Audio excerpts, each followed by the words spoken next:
அப்புறம் அது ஃபிலிம், அப்புறம் த்ரெட்டிங், அது 24 ஃப்ரேம் பர் செகண்டு.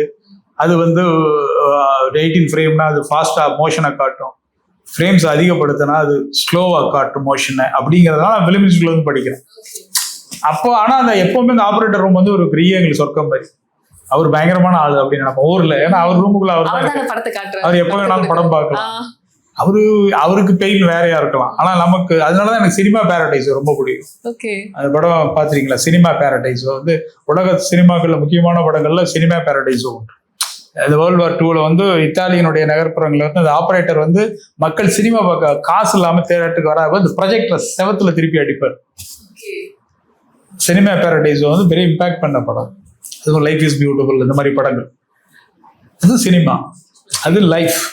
அதாவது எந்த மாதிரி பேக்ட்ராப்னா வேர்ல்டு வாரு, அப்போ இந்த இத்தாலி மாதிரிய நாடுகளில் பாதிப்பு இருக்கும் பொழுது அங்கே சாப்பாட்டுக்கே கஷ்டம் இருக்கிற சூழ்நிலாம் வரும். வார் வந்துட்டா எல்லாம் போயிடுங்க.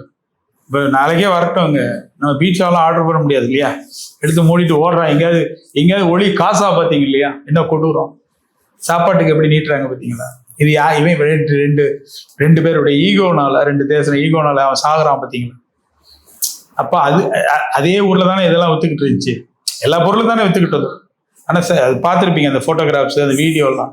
ஏன் நிகழுது? அதை பார்த்துக்கிட்டு பக்கத்து நாட்டில் தூங்கிட்டு தானே இருக்கேன்.